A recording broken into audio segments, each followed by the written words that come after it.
cloud. All right, we should be recording. Okay, so I'm going to share my screen and then tell you how we're going to introduce ourselves. Okay, perfect. So welcome. Hopefully you're in the right place. In Translanguaging Pedagogy, EDC, that should say 507. We recently changed the course number, so you'll see some 520, some 507, but 507 is the course number now. And today we're going to be diving into the syllabus, briefly being introduced to translanguaging, and spending a little bit of time getting to know one another. So the first thing I wanted to do, just to kick us off, is to do introductions and have a chance to share who we are and what brought us to this course. Then we'll go into the syllabus and talk about some of the major assignments. I'll talk briefly about a teacher learning study connected to the course, and then we'll talk a little bit about this week's content and assignments. And we will be done by 6, if not a little bit before. All right, so to start, we're going to use Foursquare introductions as a way to talk a little bit about ourselves. I'll link in a moment this template where you're going to put your name, something about what you teach, your students, and what or who you teach, your why, what brought you to this course, why you signed up for it, what you hope to learn from it, and then something else about you that's unrelated to work, a hobby, something you're doing this summer, something about your family. So I'll start, and then I'm going to give you some time to make your Foursquares, and we'll share with one another. All right, so this is me. My name is Dr. Laura Hamman-Ortiz, as I mentioned, and you see in that picture my family. My husband, Mike Ortiz, is also a professor at URI in the history department, and then my daughters, Sophia and Mia, are currently 7 and 5. This is a little bit of an older picture when they were still so little. I feel like they're growing up so fast when we saw Frozen in Providence.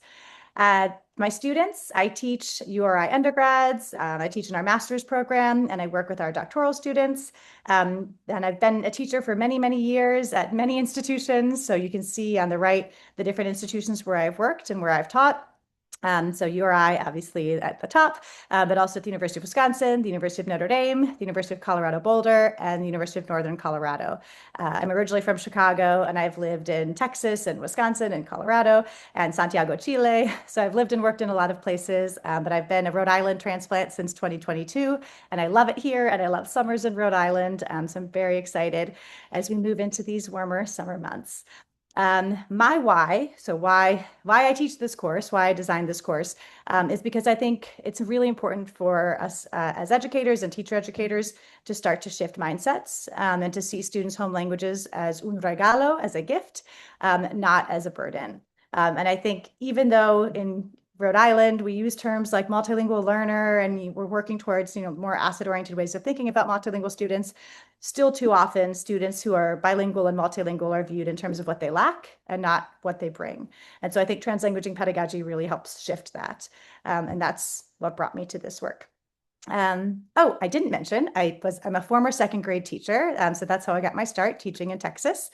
And I also taught high school English in both Chicago and Santiago, Chile. So I've worked at both ends.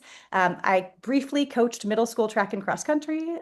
Middle school teachers have my greatest respect. They're some of my favorite people, but I also know I give you all the kudos for the work you do with middle school. But I've enjoyed getting to work with students at all ages and love my work now, working at the higher ed level. And one fun fact about me is I am a lifelong runner. I've been running since I was 7, and every year I do a marathon in a different state. So a couple weeks ago, I did the Cincinnati Marathon in Ohio. So if you see me in person hobbling around, that is the reason why. And I have the best support team ever cheering me on. So that is a little bit about me. All right, so what I'm going to do is stop sharing. And I'm going to drop in the chat a link to that Foursquare template. And hopefully I did the permissions correctly so you can access it.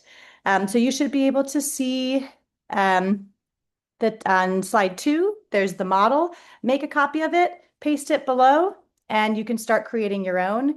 And I'm going to put about 5 minutes on a timer. And if it looks like people need more time, I'll add a little bit more time. But once everybody is ready, we'll come back together and you'll have a chance to share your Foursquare. So first, I'm going to make sure everybody can get in. Does anyone have trouble getting into that link? All right, so then go ahead and make a copy. You can turn your screen off if you'd like. I'll be here if folks have questions, and take about 5 minutes to put together your slide.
All right. So I'll stop you there so we can share our four squares together. And what I'll do is we'll just go down the line. If you didn't get a chance to fully flesh out your four square, that's okay. When we get to you, you can just answer the questions for us and tell us a little bit about yourself. And we are going to start at the top. I believe, Danielle, you are first. Yep. So let me share my screen, slideshow. Okay, Danelle, go ahead and take it away. Hi, can you guys hear me? Yeah, okay. I just want to make sure. My name is Danielle Sharrett. So it is pronounced Danielle, even though it's spelled funny. So just fun fact about me. I teach in Lincoln, Rhode Island. I am a kindergarten inclusion teacher. This is my third year in Lincoln. Previously in Lincoln, I taught first and second grade special ed. And then prior to that, I taught in Providence. Pre-K, kindergarten, and second grade for 9 years. So I kind of bounced around a little bit. My why for taking the course is I've chosen it as an elective for the master TESOL program. I also think translanguaging is pretty interesting as it's kind of a shift from code switching, which we'll talk about, I'm sure. So switching from code switching to the use of translanguaging and kind of looking at language as a whole instead of that switch was interesting to me. I've gone through most of my master's courses, so this is one of my last ones. So it kind of just fit right in and seemed to make sense for me to take. Fun fact about me, or a little bit about me, is I have two small children. I have a 1-year-old daughter. Her birthday was this past weekend. So I still am recovering from that. From a big party. It was very well though, and I chose the picture from the party to show you guys. And then I have an almost 4-year-old son. He'll be 4 in July. So I look forward to the summer where I can spend some time with them and take our time getting out the door instead of rushing every day. It does get quicker as they get older, I can Yeah. confirm. Yeah. Happy birthday to your daughter, and thank you Thank for you. correcting me. Danielle. Got Yeah, it. no Awesome. problem. Yep. So nice to have you in class. All right, Chloe. Hi, can you guys hear me? Yep. Awesome. So I'm Chloe Barrick. That is a picture of me and my baby cousin Caleb. And I currently teach fourth grade in Lincoln, Rhode Island, also, which is kind of funny. Um, this is my second year in Lincoln, and before I taught in Lincoln, I taught first grade special ed in Brooklyn, New York. Which kind of leads me into my why, my second year of teaching. And if you've had classes with me before, I'm sorry if you've heard the story like a trillion times, but it really is truly my why. I had a boy named Ethan join my class mid-year, and him and his family had just moved from Colombia, and he didn't speak a lick of English. And that wasn't, it was so hard for me to, I felt like I was failing him every single day, and I didn't know how to help him get what he needed. I didn't know how to communicate with him. I didn't know how to get um, him the help and his family the help that they needed. And, I tried to pull out all the Spanish I knew from my elementary years. And I was telling him to sit on what I thought was carpet, but carpet is not carpeta in Spanish. Carpeta is actually folder. So this poor boy was being told to sit on his folder for his first 3 months of school and in English speaking school. And it goes beyond language, but I just wasn't sure how to help him. And that was really why I decided to pursue this master's. And I'm happy this course is going to kind of help me get there. Um, a little fun fact about me is I started a Girls on the Run team this year at my school. I am in no way a marathon runner, but the little 5K we do at the end, I can handle it. It was really, really fun. We had about 20 girls on our team, so it was super special, and I hope to continue it this year. That's awesome. Well, running a Girls on the Run program is no easy task either. So that's awesome that you've started it. The first time I did a marathon, I fundraised for Girls on the Run as part of that, and I just think it's the most amazing organization. So That's awesome. yeah, thanks for sharing that and sharing your story too. I had a similar reason for coming into this field during my first year teaching in San Antonio, Texas, and just feeling like I needed the tools to be able to support the language learners in my classroom. So glad you're here, and thank you for sharing that. Thank you. All right, Cassie. Hi everyone, my name is Cassie Santiago. I was a kindergarten and first grade general education teacher in Central Falls for 3 years, and I'm currently a MLL specialist for grades 5 through 8 in North Providence. Shout out middle school teachers, like Laura said.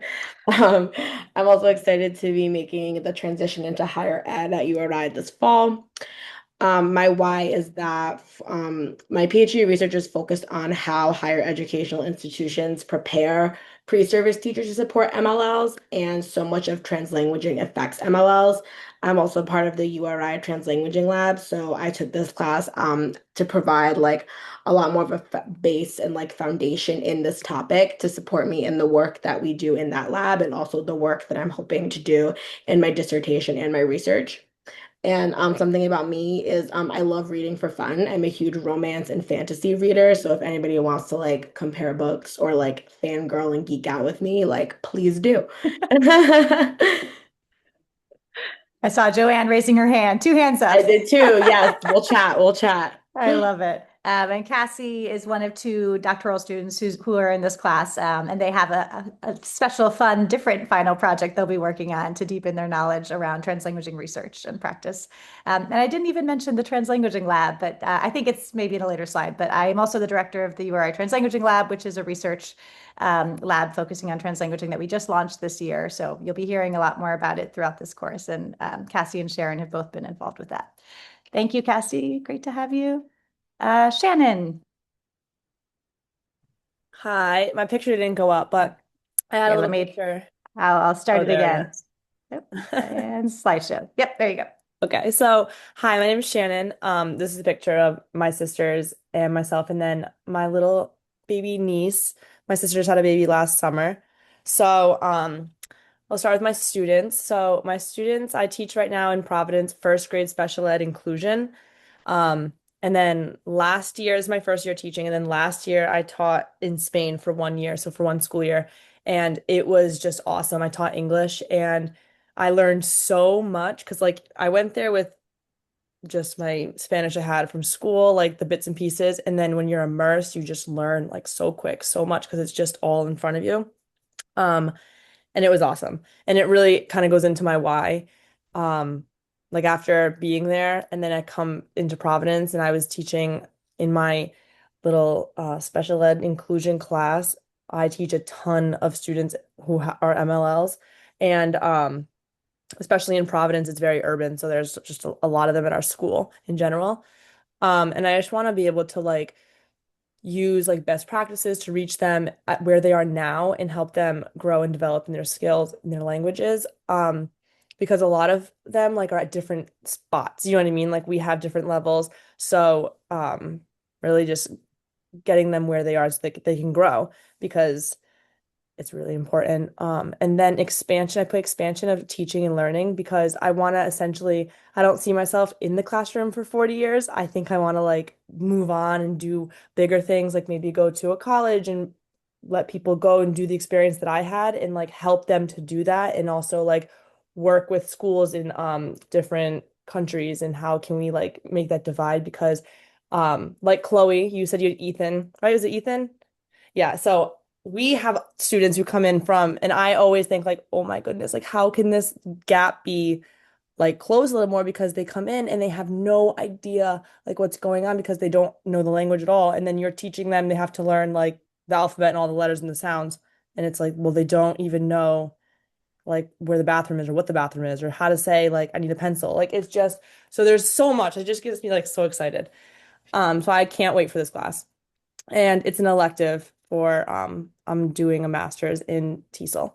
And then about me, I love the beach. I live in Narragansett and I've gone to the beach my whole life. In the summer, um, I work at the beach. I'm the head lifeguard at the Dunes Club, so I just can't get away from it. And then I love yoga and cycling and just things active. And this summer will be very busy. I have a lot of weddings. I'm at the age now where like everybody's getting married and it's like a wedding every month. So I'll be very busy. Awesome. Thanks, Shannon. You must have had fun this weekend then with the warm weather. I imagine you got to the beach. Oh yeah, I'm Yeah. very burnt. Yeah.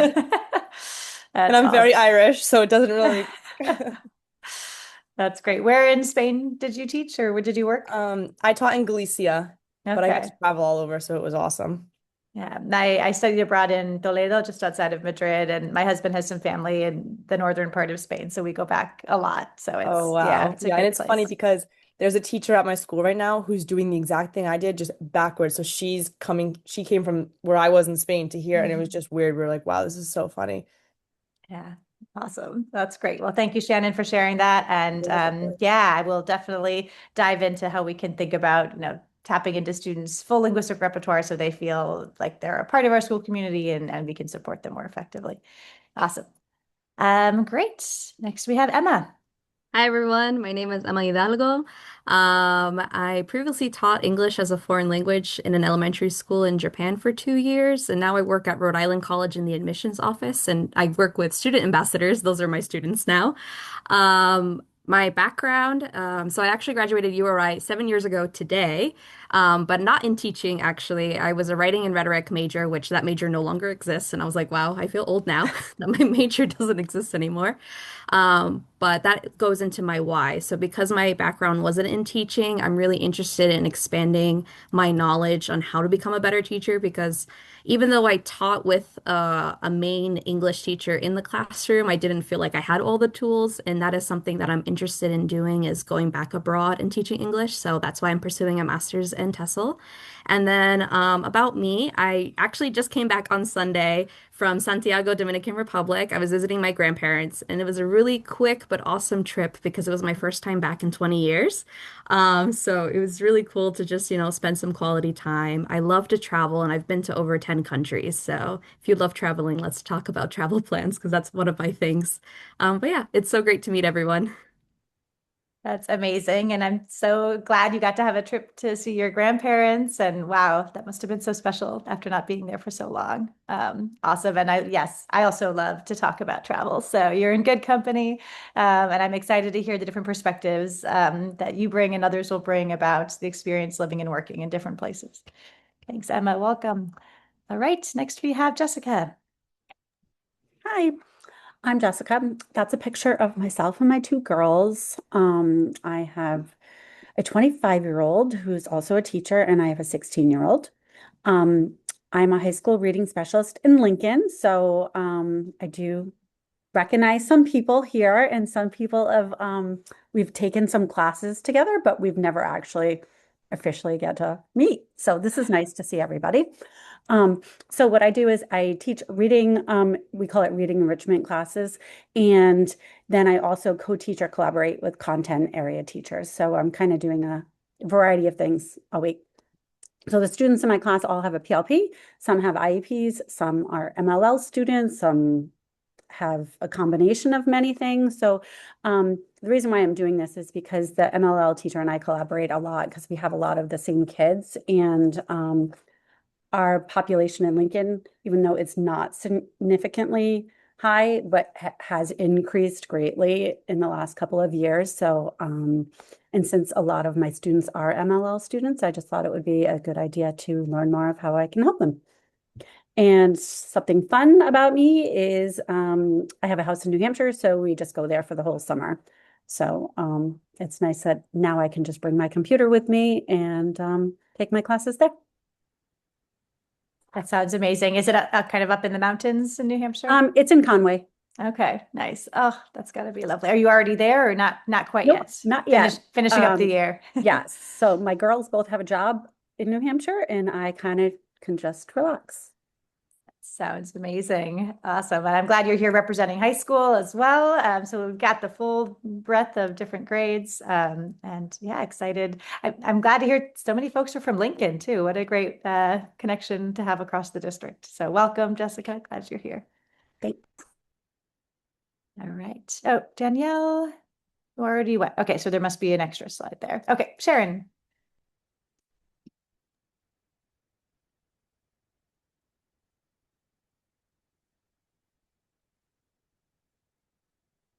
Oh, Sharon, I think you're still muted.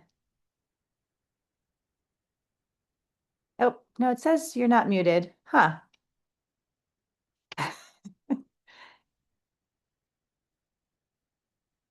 Okay, I'll give you a minute to get that connected and we'll come back right back to you. In the meantime, Sahila? Hi. My name is Sahila Alderwish, but I prefer to go by Sai, so everyone can call me Sai. This is my 11th year teaching the sciences, but my second year teaching in Providence at Bridge Academy. Bridge Academy is a specific school that has all MLL and SLIFE students that are newcomers for the most part to the country, and I've had the honor of working with students everywhere from Guatemala, Sudan, Afghanistan, Tanzania, and several other really beautiful countries, and have learned so much from them. Even though I'm not a native Spanish speaker or speak Swahili, we've made it work where now, second year in, we're having full-blown conversations and getting through and bonding even more. So it's definitely possible, especially when kids or students are coming immediately from another country. It is possible. And I think the younger they are, the more they'll grasp too. So it's been a really cool experience. That kind of leads into my why. It's a great opportunity for me to learn more and to better service this population. Next year, unfortunately, due to budget cuts, I will not be at Bridge Academy. I'll be at Central High School, but there's still a strong population, a very heavy population of students that could benefit from these services. And I had a great financial opportunity to get in with this program, so I wanted to take the chance. And about me, I went to school in the Kingdom of Saudi Arabia. I'm a Yemenis American, but grew up mostly in Saudi Arabia. And my first maybe experience with education was working at we still have orphanages out there, and they are schooled in the orphanage and everything. They actually take old palaces and convert them into these facilities. It's really, really cool, really beautiful place, considering what some of these, children have gone through. But one of my jobs there was to not only like babysit and work with them during high school, but was to teach basic English to them so that there was at least one consistent language across them, since so many of them came from other areas of the world. A few I've had from Sudan, I've had a few from Ethiopia, but a lot from Somalia, Syria, and unfortunately Palestine as well. So working with students has been something I've always been exposed to ever since I was a teenager, and I really appreciate working with them. Awesome. Thank you so much, Sai. And so glad to have you here and to have the depth of knowledge and experiences that you bring. I'm excited to learn from you as well from these experiences you've had. I had the opportunity in February to go to Bahrain, so I didn't make it to Saudi Arabia, but I was very close. And I was just blown away by how kind and welcoming everyone was. I was doing work with teachers there around writing instruction in English and just had the most amazing time. So hopefully I'll get back and get to visit Kingdom of Saudi Arabia next time. But wonderful to have you here and again to have the depth of knowledge you bring to share. All right, Megan. Hi. Sorry, I had to move my spots because it started thundering outside. So my name's Megan. I am actually a first year teacher. This year is coming to an end as my first year. I teach just fourth grade English language arts. My school in fourth grade, they run in departmentalization to ease the transition into middle school better. So I teach about 65 students. Um, thanks. And so I graduated from URI in 2025, and I was very nervous about starting a grad program kind of in my first year, but I realized that I really wanted to do TESOL. It's something I've always been passionate about, and kind of was just like, if I don't do it now, I'm never going to want to. So dove right back into school, and it's been hard to manage, but I really want to learn more about the blending of languages. I am in a district where we have a hefty amount of multilingual learners, and there is little to no support. There is one teacher in my whole building that is certified TESOL, and she doesn't even service kids. So I kind of have made it my passion, and especially in this first year, to advocate for those kids and to step up for those children. And that's also a reason I really wanted to take this class, to immerse myself in more knowledge, because I feel like sometimes I'm doing them a disjustice and not helping them as much. So I really want to make myself a better teacher.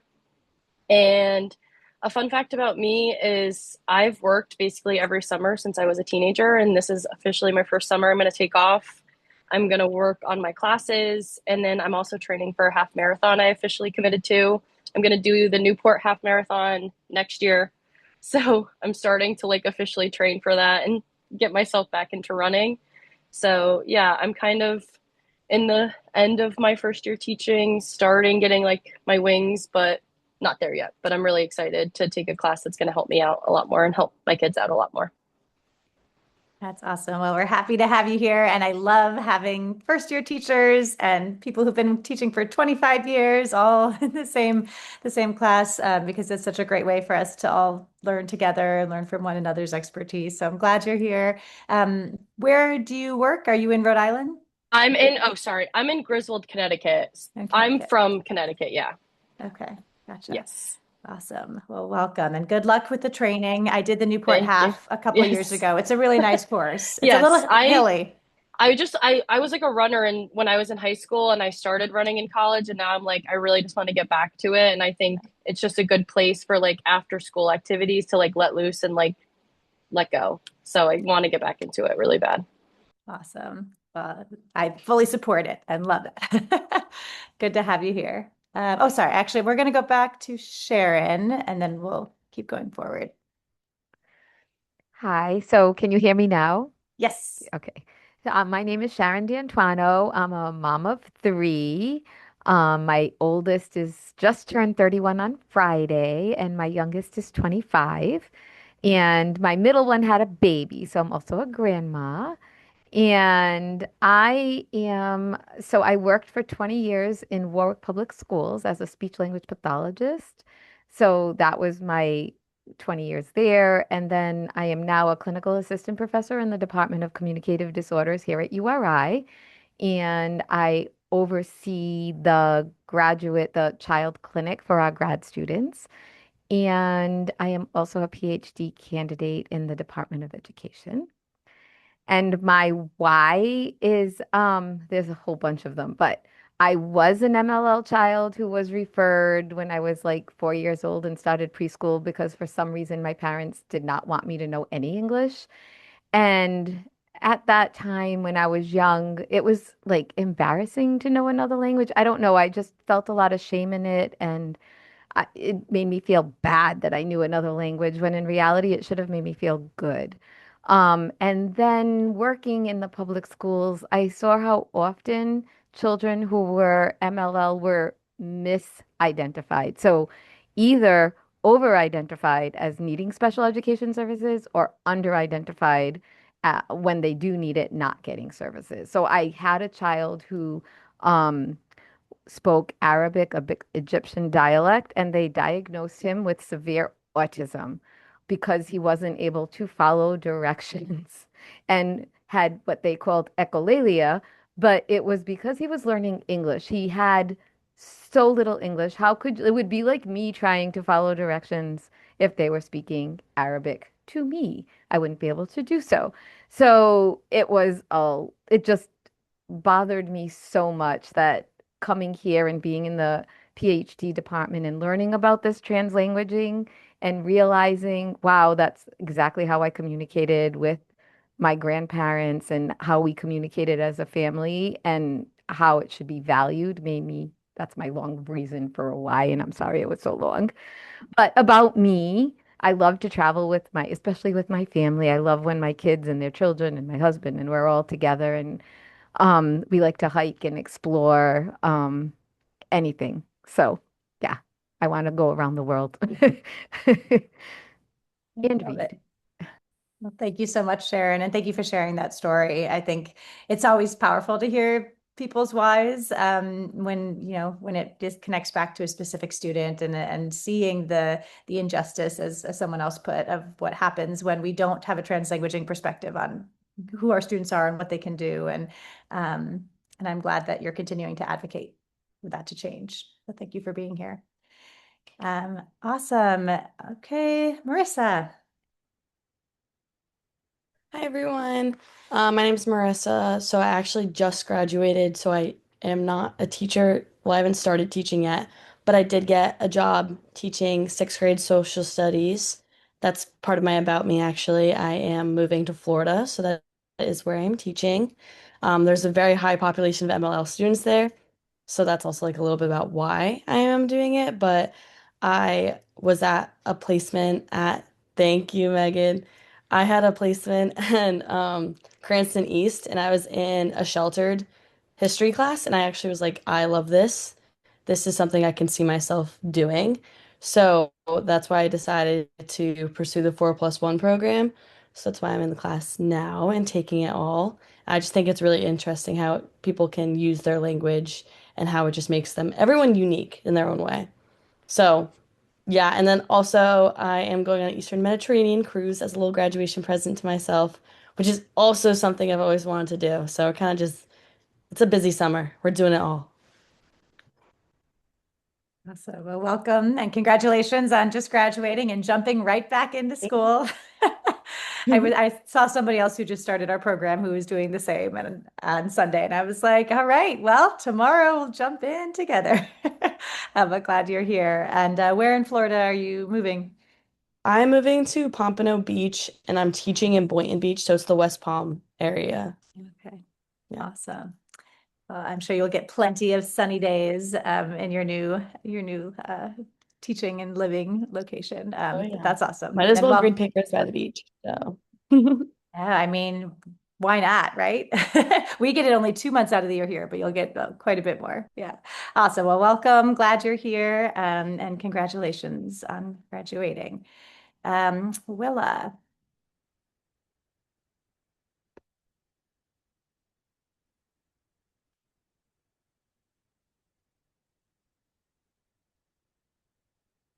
Oh, well, I can't hear you. I see that you're not muted, but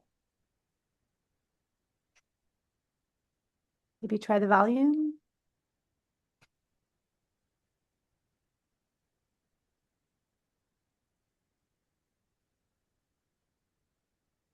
Hmm.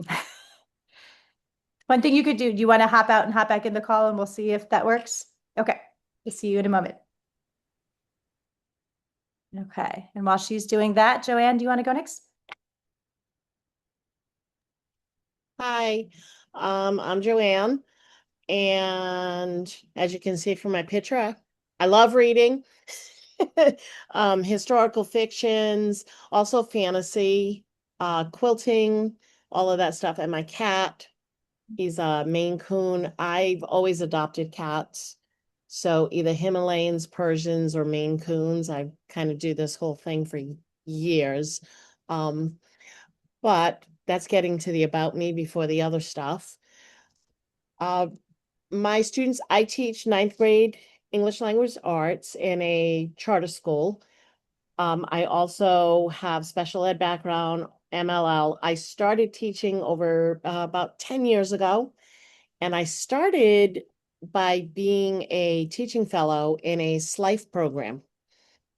And that is how I got really interested in the whole multilingual learners, English language learners, and all of that. I also have all my extended family is from the Dominican Republic. My daughter and my granddaughter are both fully bilingual. I'm the only one who's not. And it's interesting to see how all of I see them both using translanguaging all the time, my students all the time. I'm around it a lot, and I want to be able to take it and use it more in working with students.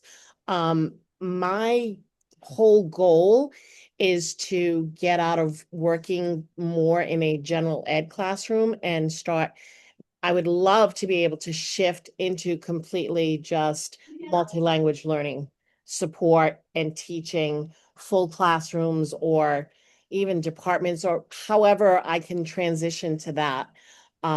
Love teaching English, but would love to go a different direction at this point.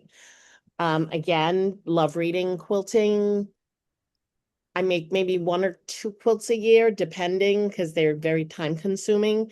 It's my art form with color and fabrics. And that's about it.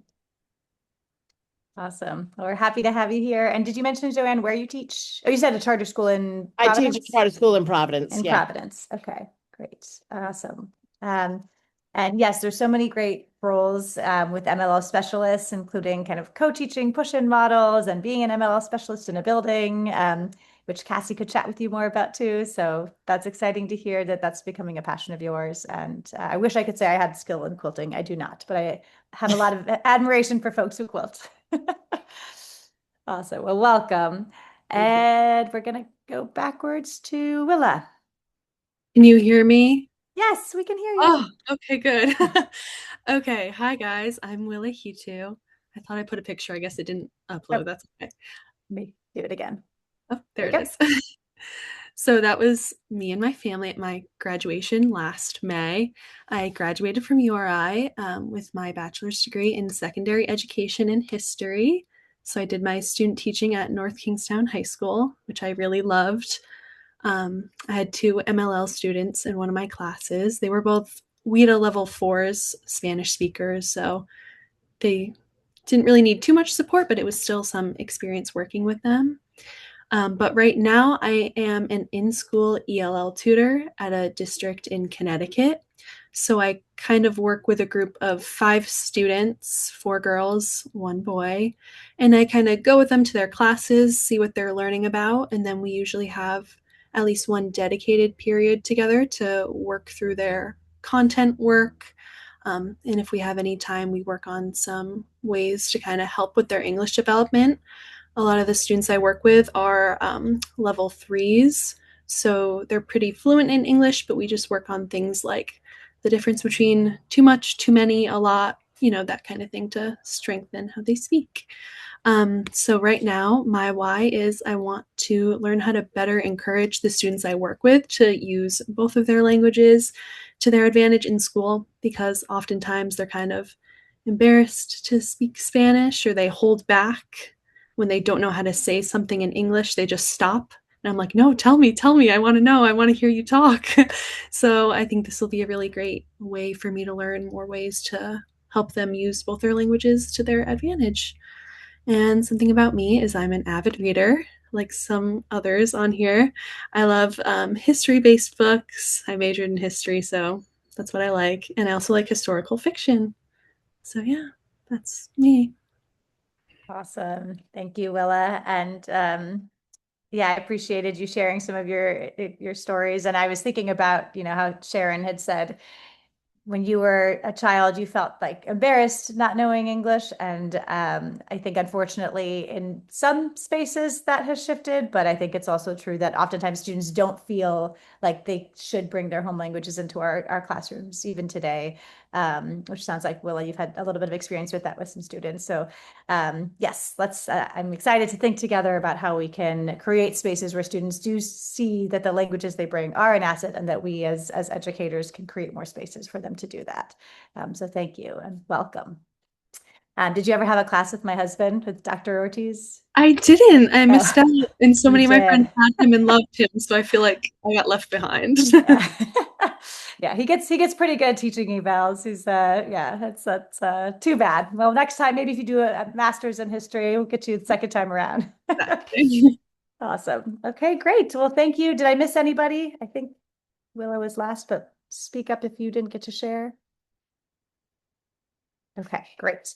Well, thank you. I know it takes some time to go through the intros, but I always think it's important to start off our class with a chance to get to know each other a little bit better, especially because so many of our courses in the TESOL BDL program are asynchronous.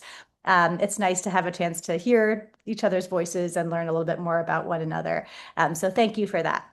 We're going to shift to talking about the course itself, and I'll spend some time going through the different components. Please ask questions. I'll pause at different moments, but if you have questions, drop them in the chat, or you can always raise a hand or unmute and let me know. So you'll see at the top of the syllabus the guiding principles for the class, and I like to begin the course by talking about those and why I've used these as the animating framework for our course. So when I designed the course and the content I selected for the course, I was thinking about these things. The first is that language is not something that we have. Languaging is something that we do. It's something we do purposefully as we engage with different audiences and across different contexts. And we all do this, whether we identify as monolinguals or bilinguals or multilinguals, we use language by enacting language practices, right? And so this is an important shift in the way that we sometimes talk about language. One of the reasons why I love researching and learning about translanguaging is because it pushes us to think about language as a verb and to think about the context that we're languaging in. So that's an animating principle that we'll continue to think about together as we engage with translanguaging pedagogy. The course is also designed with the idea that learning is best accomplished by applying new concepts in practice. So every week you have a different applied learning exercise where you'll be trying out different translanguaging pedagogies and practices or planning and designing translanguaging pedagogies that you could use in your own classroom context. So I believe that we learn best when we have a chance to apply these things. And teaching and learning are social acts, always including and based on implicit and explicit values, beliefs, and worldviews. I firmly believe that teaching and learning are not neutral, and what we teach and how we teach is very much based on and influenced by the beliefs that we bring, the worldviews that we bring to our classroom. I mentioned in my four square that part of the reason that I'm doing translanguaging work and believe in translanguaging pedagogy is because I think we need to shift those deficit worldviews towards more asset worldviews for our multilingual learners and for all racialized bilingual students, because teaching and learning is deeply tied to these components. So I think about that both in the structure of this course, the content that we're engaging with, and then what I hope you take up as you begin to think about translanguaging pedagogy for your own context. All right, so that's some big picture framing. We talked a little bit about the course text already, so hopefully if you don't already have the book, you can order it and get it soon. I will make copies for this first week since I know a few of you have had trouble getting it for this week, but then after that, hopefully you can get your hands on the book so you'll have it moving forward. This course is structured differently than our traditional TESOL BDL courses. It is a 5-week course, and I've designed it with keeping in mind that many of you are still teaching right now. So it is not quite as intense as an entire semester crammed into 5 weeks, but it does cover a lot of content because it is supposed to be a full semester of content. Rather than being structured from Wednesday to Tuesday, like we do with our semester courses, I structure it from Monday to Friday because we just have the 5 weeks. So that is your time to engage with the content, the readings, the videos.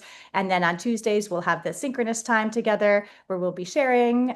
Most of the time, you will be in breakout groups during a lot of our class sessions so that you have a chance to talk in small groups. One session, you'll be presenting to one another. So that will always be on Tuesdays. And then on Friday, that's when you have your first discussion post due from the content of that week. And by Sunday, your responses to 2 classmates and any other assignments are due. So that's how we structure each week. And as I mentioned before, each week we have kind of 1 or 2 major assignments you're working toward. So this week, since it's a get to know you week and we're kind of thinking about translanguaging in relation to our own identities, you'll have 2 identity texts you'll be working on. Next week, we'll move into linguistic landscapes or schoolscapes, where you'll be mapping the language practices in your school or in a community, a multilingual community, capturing kind of what the environmental print looks like, where you see languages other than English, where you don't. And then in week 3, you'll be doing an article analysis where you'll be choosing a translanguaging research article and reading it in depth and kind of diving into, what was the study, what were they looking at, what did they learn? So you'll be analyzing translanguaging research. And then when we move into week 4, you're going to be choosing a text that is bilingual or showcases translanguaging and designing a lesson and some materials that you could use for that lesson to teach that text. And that is, I'm highly encouraging you to choose from the resources we have in the translanguaging lab. We have purchased some children's books and some young adult novels. And if you choose one of these books, I can link the resources you create to the book so that any teacher who comes onto this website could click on it and see some of the ways that you've taken up this resource. But if you want to choose something that's more connected to your own content area or have a different book in mind, of course, you can do that as well. And we'll talk more about that when we get to that week. Oh, there's Jude. Okay. And then we have the translanguaging pedagogy portfolio, which you'll be working on the last 2 weeks of the course. And that is your final project where you'll be applying what you've learned to create a portfolio of different translanguaging strategies in the form of a website that showcases how you could take this up in practice. And I have some examples that are linked here on the Translanguaging Lab website.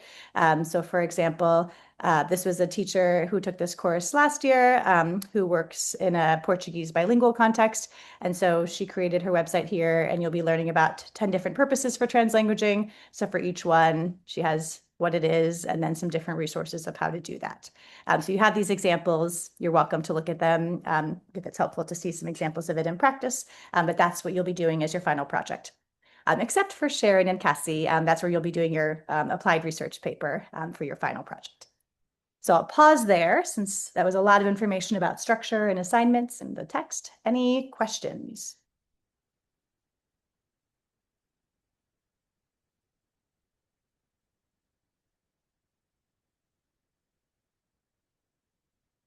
Okay. All right. And then just a little bit about the discussion board. So this is the main space where you'll be able to engage deeply in the readings and the viewings. So I encourage you to use this space to kind of dig deep into the sense that you're making from them. I always look to see if folks are citing the readings and viewings with specific quotes or concepts that you found meaningful. There will be discussion prompts for each one, but they're generally pretty open-ended to let you take them where you would like. Again, they're due by Friday at midnight, and then respond to 2 classmates or more if you would like by Sunday. And there's a rubric that you can see on Brightspace, but I'm looking to see that you're engaging deeply when you respond to someone's idea, you're asking a question or making a connection to your own experience or to other readings and viewings that we've engaged with and kind of moving the conversation forward. And you're welcome to also reply to people who've responded to you if you want to continue that conversation. All right, I want to show you now Brightspace. So I know most of you have taken courses with us, but for some of you, this is your first one. So this is what our course website looks like, the student perspective. So you see start here. Please make sure you go through those modules because it has kind of the basics of our syllabus and the course structure there. And then every week, that week will open up on Monday. So this week's content is already open. You can jump in and you can see the introduction and the objectives, all of the assignments for that week and the readings and viewings. And then for each week, I'll post an intro video, and I have different content that you'll be engaging with, sometimes with mini lectures. The readings are linked if it's not our course textbook. I will add the link for this week's readings from our course textbook, as I mentioned, but you can see that this is what the page looks like. And if you go up to assignments, that's where you will find all of the assignments that we have in the course. Each of them has a rubric and an assignment description. So you can click on it and you can see what the assignment is, what the components are, and how you'll be evaluated. So that is all there. And the discussion board is where you will find the discussion prompts. And you just click on that and you can begin. I don't know if I'm able to do it from here. There's the rubric. I think on your end, you will see a way to add a discussion. What's the rubric, Fred? Yeah, you should see a link where you can begin to make a contribution. And if not, let me know. May 19th. So it should be open. Yeah. Okay, so that is Brightspace. Questions about any of that? I see the chat. Oh, book club. Awesome.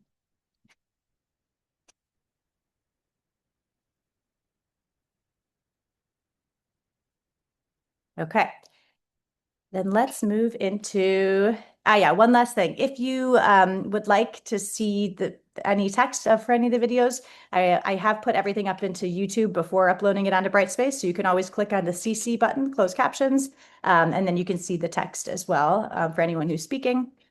Okay, so before we move into this week, I wanted to invite you all to participate in a really exciting teacher learning study. So every summer that I've taught this course, I have invited folks to opt in to a study that I've been doing around how teachers make sense of translanguaging while they're taking this class. You don't have to do anything extra to participate in this study. It just means that if you opt in, you're saying, sure, you can look at my discussion posts and my assignments and the conversations we have during class as data sources to kind of explore how teachers make sense of translanguaging and take it up in their practice. So if you're willing, I'll send a link out afterwards. I won't know who opted in until the course is ended, so it has no impact on your grade whether or not you opt in, but I, of course, would love for everyone to opt in if you're willing, because it gives me a chance to better understand and to dig a bit deeper into how teachers think about translanguaging as they learn about it in this class. So I'll send a follow-up email about that. Questions about that?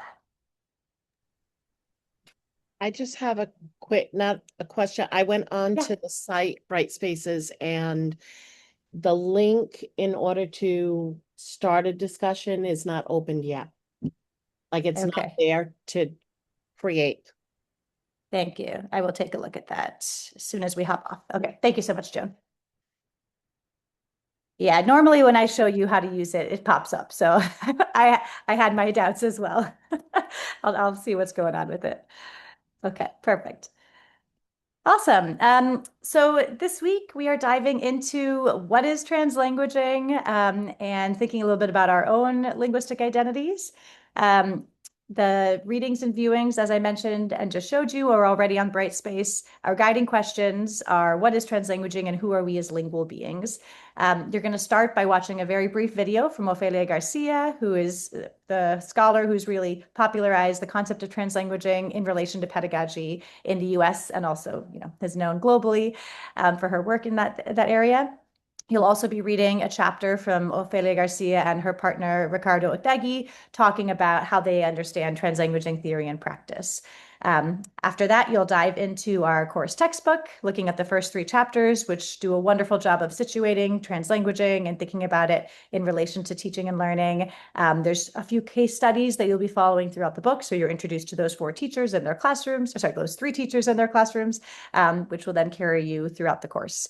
And then you'll end by viewing this great TED Talk from Jamila Liscott, talking about different ways of speaking English, because as we think about languaging, it's important to also recognize that language, as we sometimes bound it and name it, is not so simply bounded, right? It's not a single construct. And so she talks about how English is sometimes seen as a thing, but for her, there are 3 ways of speaking English, and she shows that really beautifully in this spoken word poem. So you'll have a chance to dive into all of that content this week. And I wanted to briefly, you'll see some lecture videos on this topic, but just so we have a working definition for today, the way that I typically explain and define translanguaging is as having three components. One is translanguaging as a practice, and many of you talked about that when you were talking about your why for coming to this class. So Ophelia defines it as the multiple discursive practices in which bilinguals engage in order to make sense of their bilingual words. So when we say that someone is translanguaging, it typically means that we hear them using language features of different named languages, right? So when I was doing research in a second grade bilingual classroom, I captured this bubble you see there. One student turned to his classmates and said, "Quien quiere shuffle this deck?" Who wants to shuffle this deck, right? Using some English, using some Spanish, because he was talking to a group of bilingual peers. And that's what translanguaging looks like as a practice, right? It is bringing your whole linguistic repertoire to make meaning. Translanguaging is also a theory. It's a way for thinking about what bilingualism is. And in that way, it really pushes us away from seeing languages as being separate in the bilingual mind, but recognizing that bilingual people have one repertoire with different linguistic features that they bring to different communicative situations. And that doesn't mean that bilingual and multilingual people can't use one language at a time when the situation calls for it. Many of you are bilingual and multilingual, and when you were giving your introductions, gave your introductions in English. But that means that it doesn't mean that you have separate spaces where those languages live. It means you have one linguistic repertoire and you were choosing to use features belonging to English in your introduction. So it's a different way of thinking about what bilingualism is and looks like, and that has implications for how we think about teaching and learning, which is the final component of translanguaging, right?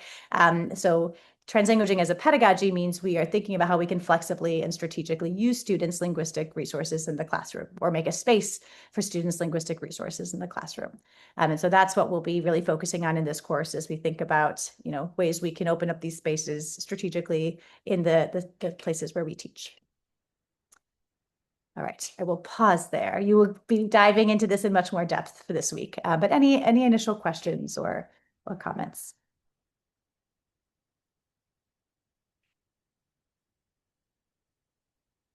Okay. All right, so as you read and engage with the content this week, keep an eye out for some of these key concepts. You'll be learning about dynamic bilingualism and the translanguaging corriente or current and how that can flow through our classrooms. You'll be thinking about the ecology of our classrooms, what the space looks like, and is it a multilingual or a monolingual space? You'll be exposed to terms like emergent bilinguals, which is similar to multilingual learners, a more asset-based way of thinking about English learners.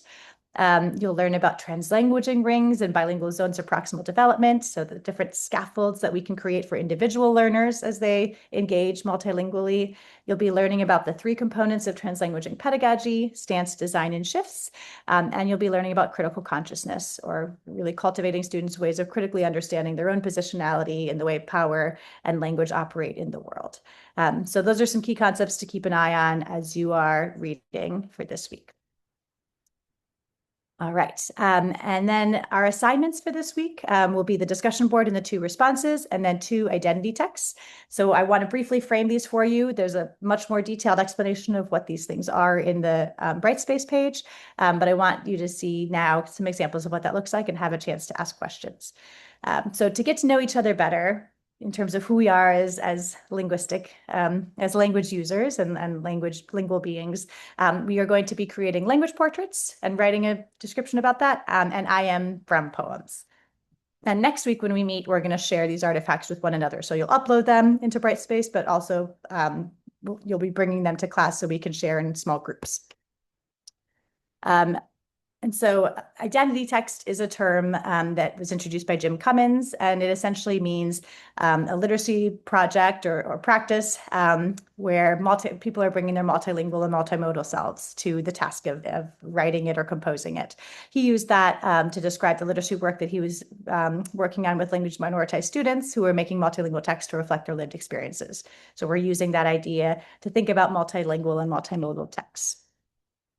How many of you have done a language portrait before? Just by a show of hands. I see Cassie and Sharon. Yeah, so a language portrait is one of my favorite ways to get to know someone. Basically, what you'll be doing is you will be taking a body of a human silhouette, and you will be thinking about the languages that are part of who you are, a part of your repertoire or your identity, and thinking about how you might map your languages onto your body. And it's a fun exercise. I do it every year, and I find that every year my language portrait changes a little bit because our language repertoires aren't static, they change. Here's some examples of ones that students have created that I've done research projects with in the past. And so you can see the different languages that students identified as part of who they are, and then also how they were thinking about mapping them onto their bodies. Sometimes people are quite literal, like they might color their mouth the languages that they speak. Sometimes students are more metaphorical, like this student whose father was from Argentina and whose mother was from Wisconsin. And he talked about kind of straddling the two countries, like had one foot in Argentina and one foot in the US. And so his Spanish identity and his English identity were on his legs. So thinking about how you want to represent your own linguistic identity. And these can be languages that you don't speak yet, or don't speak at all, but maybe were a part of your identity. So I often put Polish in my linguistic repertoire, my language portrait, even though I don't speak Polish, but it was the language my grandmother spoke. And so it's a part of who I am. It's a part of my cultural identity. And so I see it as part of my language portrait, even if it's not a language I can use with any proficiency. And if you're feeling adventurous and creative, you can also create a language portrait using your own image. These are some that undergrads I worked with at the University of Wisconsin created using Clip to Comic. You can also do this with AI, I'm sure, pretty easily, putting in a picture and asking for a black and white version. But then you can map your colors onto your actual body. And so one student did that, and you'll see here, she also, another piece of this is you're going to write a reflection on what you included and why, and tell us a little bit about what it was like to do this activity. And this was a student, and I included her reflection here, or part of it, because it was really powerful. She talked about how English was like the sweater she was wearing, because it was what people saw and heard, but she had all of these other languages that were a part of her identity that were often hidden by the sweater. And so it was a way she could also use what was in the image to think about her linguistic identity. All right, so that is the language portrait assignment. And like I said, you will have, there's more resources and explanation on Brightspace, but I'll stop here in case anybody has any questions about it.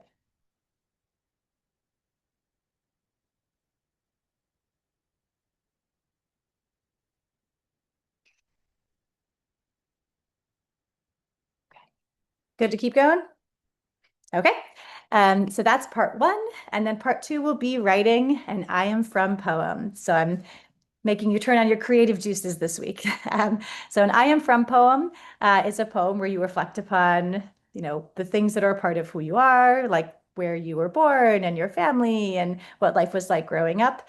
And I encourage you as you do this to try to use as many languages that are in your repertoire as you can and as makes sense to include. This is a really beautiful I Am From poem that's part of Red Hot Salsa. If you teach adolescents, it's awesome. It's a book with bilingual poems that were written by young Latino students in the United States. And so this is one called I Am From Quisqueya La Bella.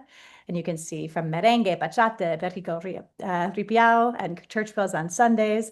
And so they incorporate bits of who they are with English and Spanish, talking about, what their life growing up.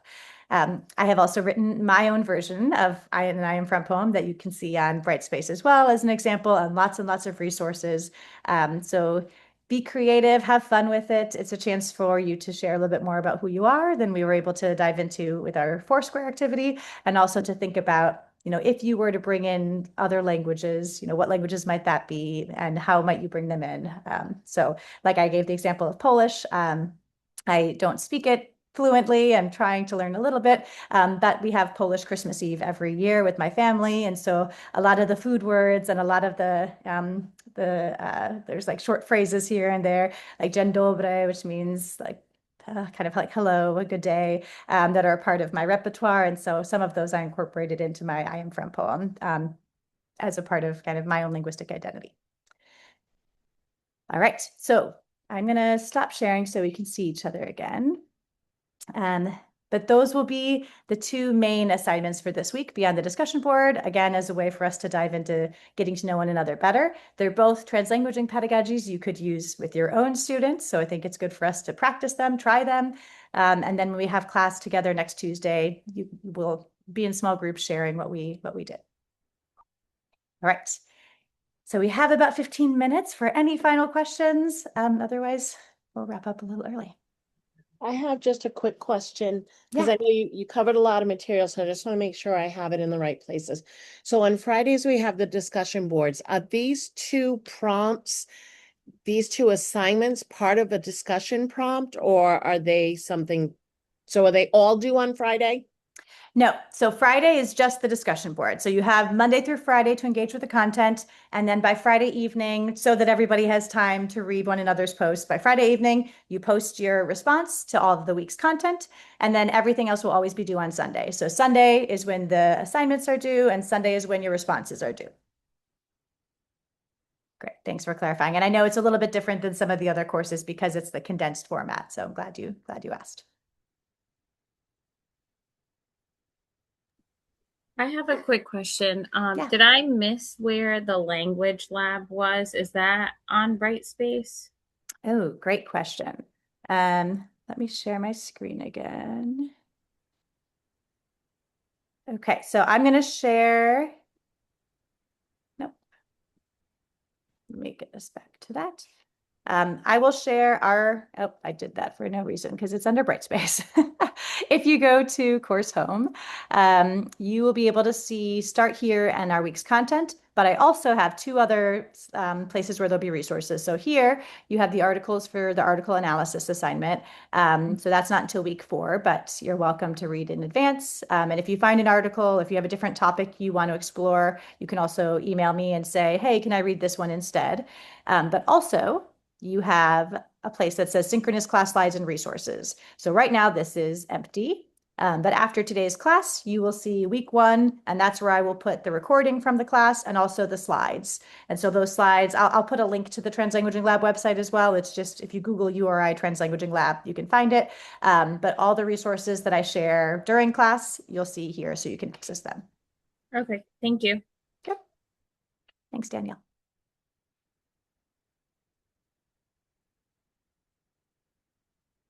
Any other questions? Okay. Well, it was so lovely to get to meet some of you for the first time and see some of you again. I'm really excited to dive into this content with you, and I hope you enjoy being creative with me this week and enjoy the first week of content. As I mentioned, I will check on the discussion board. I will get the copies of the chapters up so you can access them, and I will make sure you have this recording and the resources there on Brightspace so you can access them. So with that, I will hang out in case there are more questions. Otherwise, feel free to hop off, and I'll see you next Tuesday. Thank you. Thank Thank you. you. Thank you. Thank you. Have a nice week. Bye. Hello. All right, here, let me stop the recording real quick just so we